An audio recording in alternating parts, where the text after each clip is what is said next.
When I was pastoring in Sapulpa, Oklahoma, we had a man in our church by the name of Ron Jackson. Now, Ron had been a professional boxer, a semi-pro baseball player, a pastor, and a contractor, among other things. It seemed like he could do it all. Well, when Ron was 78 years old, he was involved in a car accident over in Tulsa. 3 weeks later, he was back at the doctor's office because he was still having some lingering effects in his neck that stemmed from that accident. Well, the doctor did some x-rays, and then the doctor noticed that Ron was having some problems with his lower back.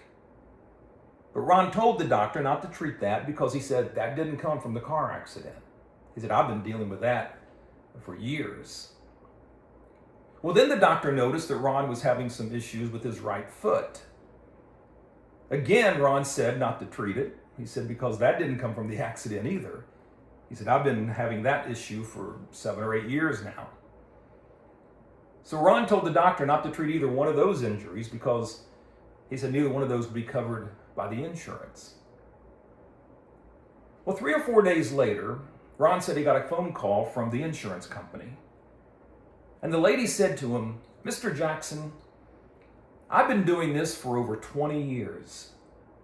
And it's the first time I'd ever heard of a patient telling a doctor not to treat some injury or some ailment because it didn't come from the accident. Most people would have let on that it had and had taken advantage of the insurance company. Well, Ron responded to the lady in typical Ron Jackson fashion. He said to her, well, it's not worth going to hell over. But you know what the lady told him after that? She said, our insurance company has decided to go ahead and cover your treatment for your back and your foot, as well as your neck. And so it all worked out anyway.